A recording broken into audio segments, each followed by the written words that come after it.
The air in the little Idaho town of Dusthaven always carried a faint tang of rust and gasoline, a scent that clung to Abigail Abby Monroe's skin like a second shadow. She was 21 that summer, trapped in a life that felt like a worn-out cassette tape, repetitive, scratched, and stuck on a track she couldn't escape. Abby had grown up in a squat, peeling house her father Victor proudly dubbed the Monroe Stronghold. It was a title that sounded noble until you stepped inside and saw the cracked linoleum, the sagging couch, and the perpetual haze of cigarette smoke that seemed to mock any notion of warmth. Family to Abby was less a sanctuary and more a battlefield where she'd learned to dodge verbal shrapnel and keep her head low. Victor Monroe was a man built like a brick wall, broad, unyielding, and weathered by years of hard labor at his auto repair shop, Monroe's Fix-It. He had a voice that could rattle windows and a philosophy that education beyond high school was a waste of time for people who think they're too good for honest work. Abby had once dreamed of college, of escaping Dusthaven's suffocating grip to study literature or history, anything that would let her breathe air that didn't smell like motor oil. But Victor had laughed when she'd mentioned it, crumpling her college brochure into a ball and tossing it into the trash. "You want to count spark plugs and keep the books? That's all you need, kid. Dreamers end up broke." So Abby worked at the shop. 6 days a week she hauled tires, scrubbed grease off the floors, and balanced the ledger in a cramped office that reeked of stale coffee.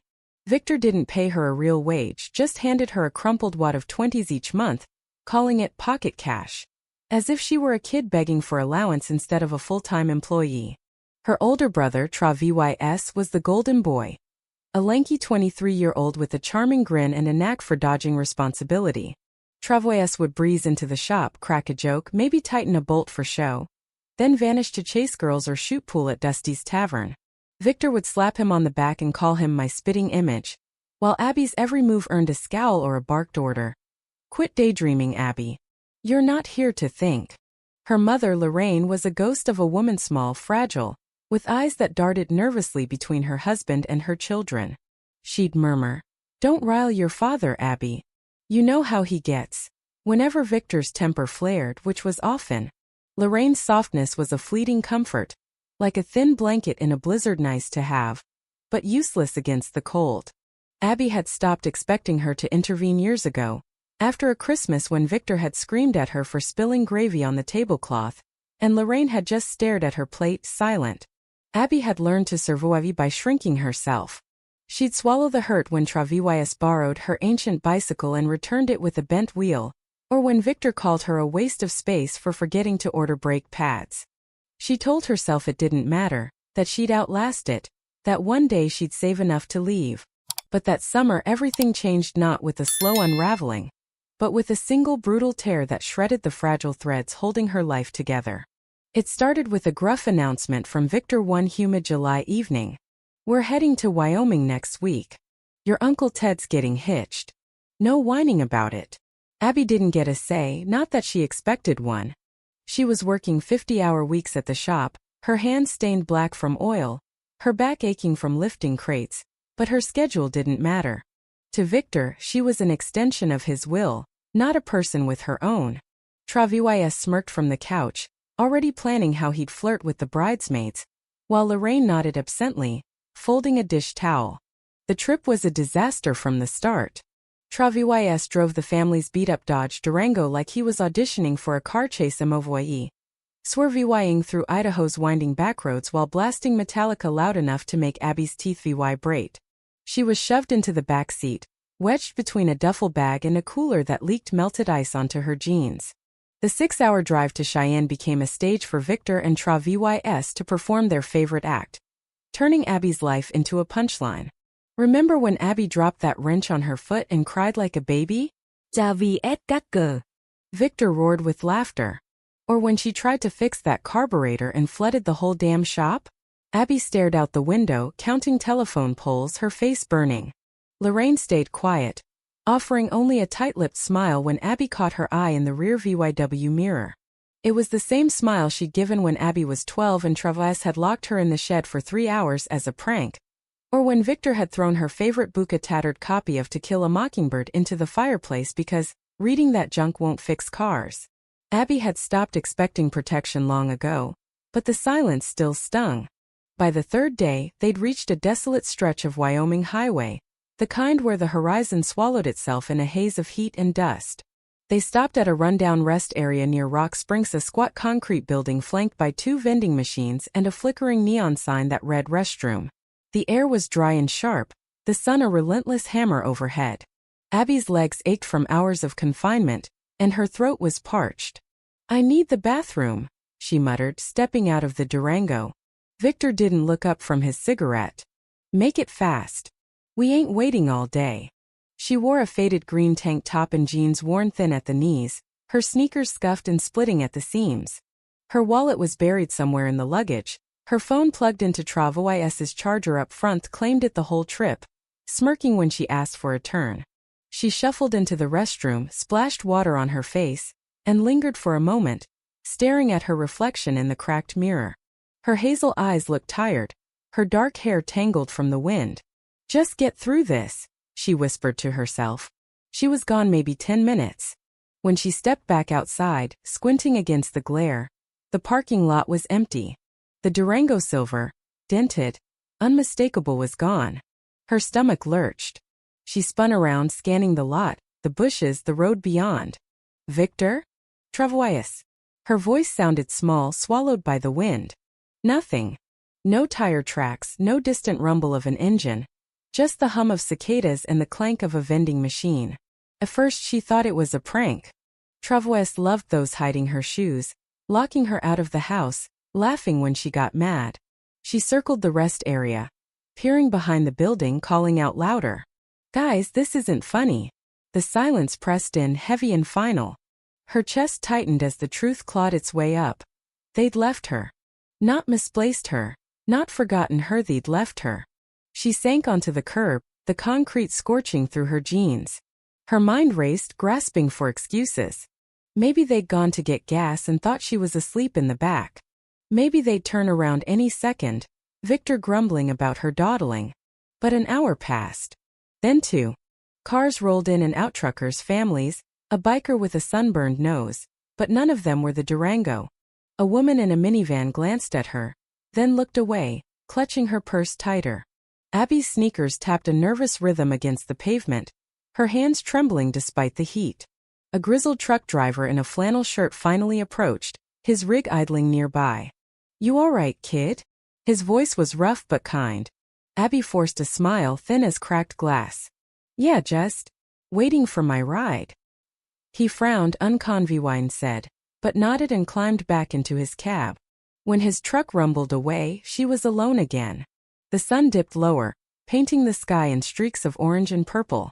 Abby's throat burned with thirst, her stomach growled, and her phone, her lifeline, was miles away, plugged into a car that wasn't coming back.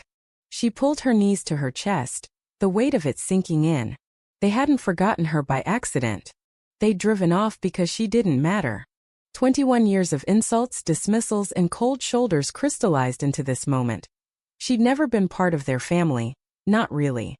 She'd been a burden they'd finally unloaded. Tears pricked her eyes, but she blinked them back. Crying wouldn't bring them back, and begging wasn't an option. She stood, legs shaky, and dusted off her jeans. 2 choices loomed. Sit here waiting for a miracle that wouldn't come, or figure out how to survive. She chose the second. A middle-aged couple pulled into the lot in a dusty Toyota, their teenage daughter sulking in the back seat. Abby approached, her voice hoarse. "Excuse me, could I borrow your phone? I got separated from my group." The woman hesitated, her husband eyeing Abby like she might be trouble, but the girl in the back rolled her eyes and handed over a battered iPhone. "Just don't call China or something." Abby's fingers hovered over the screen. She'd planned to call Victor, to scream or plead, but the memories hit like a freight train. Victor shredding her college dreams, Travail tossing her bike into a ditch, Lorraine's silence as Abby sobbed after being grounded for a week over a spilled soda. She didn't dial. Instead, she turned to the woman. "Is there a shelter around here? Somewhere I can stay?" The woman blinked, surprised. There's one in Rock Springs, I think. 20 miles east. We're headed that way, can drop you off if you want." Abby nodded, too numb to say much. She climbed into the back seat, the daughter scooting over with a huff. The ride was quiet, the hum of the engine filling the void where words failed. When they reached the shelter, a low brick building with a faded sign reading Hope House, Abby mumbled a thank you and stepped out. The Toyota peeled away, leaving her alone again. A woman with gray-streaked hair and a no-nonsense stare met her at the door. "Need a place?" she asked, her voice clipped but not unkind. Abby nodded. "I don't have ID. I was left behind." The woman Marla, she'd later learned, didn't pry. She just waved Abby inside. "We'll sort it out. Come on." That night, Abby slept on a cot in a room with 5 other women, the air thick with the scent of bleach and desperation. She didn't cry. She didn't dream. She just lay there staring at the ceiling, feeling the weight of her old life lift like a storm cloud breaking apart. She wouldn't go back, not to Dusthaven, not to Victor, not to the people who discarded her like a broken tool. The next morning, Marla handed her a stale muffin and a cup of watery coffee. "You're not the first to wash up here with nothing," she said. "There's a computer in the office. Look for work. Cash jobs if you've got no papers." Abby spent hours hunched over the clunky desktop, scrolling through listings on a sketchy job board. One caught her eye. "Dishwasher needed, cash pay, start today, Rosie's Roadhouse, Rock Springs." It was a mile away. She borrowed a threadbare jacket from another resident, laced up her sneakers and walked. Rosie's was a divvy squat diner with chipped paint and a neon sign missing half its letters. The smell of frying bacon and burnt toast hit her as she pushed open the door. A woman in her 50s stood behind the counter, her auburn hair pulled into a messy bun, a cigarette dangling from her lips. Her name tag read Vera. "I'm here about the dishwasher job," Abby said, her voice cracking. Vera squinted at her, ash falling onto the counter. "Got ID?" Abby shook her head. "Lost it. I just need work." Vera exhaled a plume of smoke, sizing her up. "Last guy walked out mid-shift. You don't steal, you don't slack, you've got a job. Screw up and you're gone. Sinks in the back." Abby nodded, relief flooding her chest. She spent the next 8 hours scrubbing pots, her hands raw from hot water and cheap soap. When Vera shoved a $15 bill and a plate of cold fries into her hands at closing, Abby felt like she'd won the lottery. It wasn't much, but it was hers. She stayed at Hope House for weeks, walking to Rosie's each day, essaying every dollar she could. Vera was gruff but fair, barking orders but slipping Abby extra food when no one was looking. One night, after a particularly brutal shift, Vera tossed her a stack of forms. "Get your ID replaced.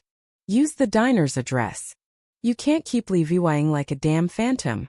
Abby stared at the papers, her throat tight. "Why are you helping me?" Vera shrugged. "Seen too many kids like you crash and burn. Don't make me regret it." 3 months later, Abby had enough saved to rent a room above a pawn shop, a cramped space with a leaky ceiling and a mattress that smelled faintly of mildew. She bought a prepaid phone, its tiny screen glowing like a beacon in the dark. She didn't call anyone from her past. She didn't want to hear Victor's excuses or Travail's taunts. She was done. But they found her anyway. One night, the phone rang, an unknown number. She answered and Lorraine's voice crackled through, trembling. "Abby? Oh God, we were so worried. We thought you'd gotten lost. It was just a prank, your dad turned back, but you were gone." In the background, Victor muttered, "She's fine, quit blubbering. Tell her to get her ass home." Travails lavd. "Yeah, Abby, you've sulked long enough." Abby's grip tightened on the phone. No apology, no remorse, just the same old dismissal. "You left me," she said, her voice steady. "No money, no phone, nothing. I waited 3 hours. You didn't come back." Lorraine stammered. "We didn't mean." Abby cut her off. "I'm not coming back. Ever." She hung up, blocked the number, and deleted every trace of them from her mind. Life moved forward, slow but steady. Abby worked her way up at Rosie's, from dishwasher to line cook, learning to flip burgers and dice onions under Vera's watchful eye. She met Lena, a nursing student who came in every Wednesday for a BLT and a coffee, always buried in a textbook. Lena noticed Abby's fake name tags, Daisy one week, Trish the next, and laughed, breaking the ice. They started dating, simple and quiet, sharing fries in Lena's beat-up Honda or watching the stars from a fire escape. 2 years later, Vera offered Abby a chance to manage a second Rosie's location, a smaller joint on the edge of town. Abby poured herself into it, building a menu, hiring staff, and turning a profit within 6 months. She and Lena married in a state park, under a sky streaked with pink and gold, surrounded by people who chose her. Vera, Lena's parents, a few regulars from the diner. Victor, Lorraine, and Travaillas weren't in VY Ted. They didn't exist to her anymore. Kids came next, first Mia, a whirlwind with Lena's curls, then Jasper, a quiet boy with Abby's hazel eyes. Abby vowed they'd never know the fear she'd lived with, never feel unwanted. She built a home filled with laughter, where mistakes weren't met with screams but with patience. 15 years after that rest stop, they came back. Victor, gray and frail, Lorraine, hunched and teary, Travaillas, bloated and broke, with a wife Abby didn't recognize. They showed up at Rosie's too, clutching medical bills and sob stories. "We're family," Travaillas said, as if the word still meant something. Abby handed them a check due La 68.25, the cost of a bus ticket from Rock Springs to Dust Haven in 2009. "That's what you left me with," she said. "Take it and go." They left, shouting curses, but Abby didn't flinch. That night, she held Lena close, Mia and Jasper asleep down the hall, and knew she'd won not by revenge, but by building a life they couldn't touch. She'd rewritten family, not with blood, but with love, choice, and unshakable strength.